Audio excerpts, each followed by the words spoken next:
কিন্তু খোলাকে খাওঁ দে মিঠা টেঙা তিতা জ্বলা সকলোবোৰ খাওঁ আজিকালি অন্তৰ্নন্দত ভুগা যায় সেইকাৰণে মই মনমি কিচেন এণ্ড ব্লগছৰ আন এটা ভিডিঅ'লৈ আপোনালোকক স্বাগতম জনাইছোঁ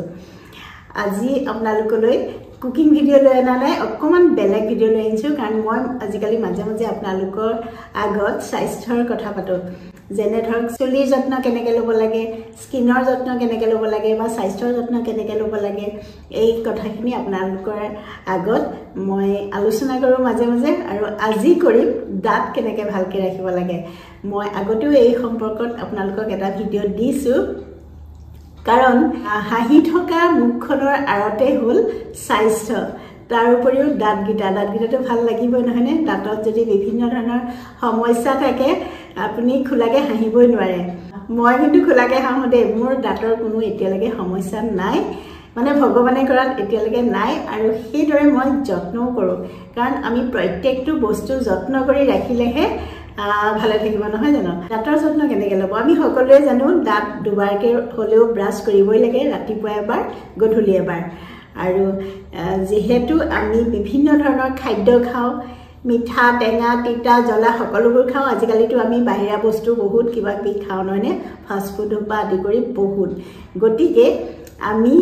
ৰাতি এটা কথা মন কৰিব লাগিব ৰাতিপুৱা দাঁত ব্ৰাছ কৰাৰ উপৰিও ৰাতি ভালকৈ দাঁত ব্ৰাছ কৰিব লাগিব যাতে আমাৰ দাঁতত খোৱা বস্তু লাগি নাথাকে তাৰ উপৰিও ভাল এটা মাউথ ৱাছ দি পেলাই কুলি কুলি কৰি মাউথ ৱাছ কৰি শুব লাগে মুখখনত যেতিয়া বেক্টেৰিয়েল আক্ৰমণ হ'ব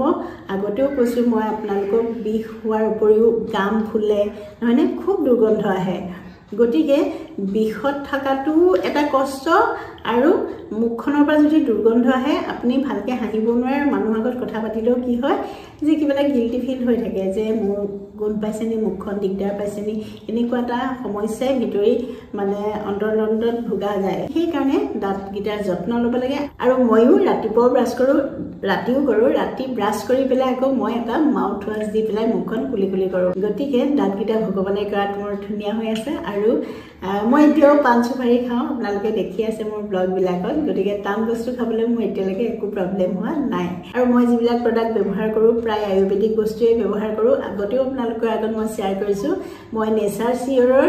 এল'ভেৰা মাউথ ৱাছটো ব্যৱহাৰ কৰোঁ এইটো চাওক ইয়াত আছে নিম আৰু লং এল'ভেৰা নিম আৰু লং এই তিনিওটা প্ৰাকৃতিক বস্তুৱে এইটো বনাইছে ইয়াত কোনো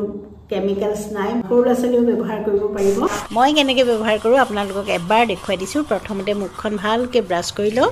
ব্ৰাছ কৰি মুখখন ধুই লওঁ তাৰপিছত নেচাৰ চিয়ৰৰ এল'ভেৰা মাউথ ৱাছটো দি পেলাই মুখখন কুলি কুলি কৰি দিওঁ প্ৰায় 16 বা 20 ছেকেণ্ডৰ কাৰণে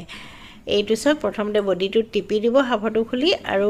জোখত ওপৰলৈ উঠি আহিব সেইখিনি মুখত লৈ পেলাই আপোনালোকে অকণমান দেৰি মুখত ৰাখিব প্ৰায় মই 15 পৰা 20 ছেকেণ্ডমান ৰাখোঁ আৰু মুখখন সঁচাকৈ বহুত ভাল লাগে আৰু এইটো মই ওচৰৰ পৰা দেখুৱাইছোঁ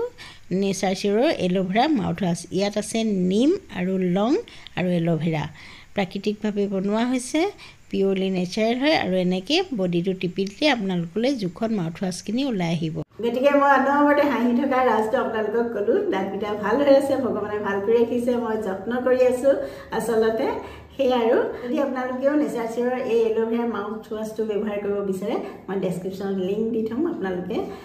কিনি ল'ব পাৰিব আজিলৈ আহোঁ আকৌ লগ পাম এটা নতুন ভিডিঅ'য়ে আৰু ভিডিঅ'টো চোৱাৰ বাবে বহুত বহুত ধন্যবাদ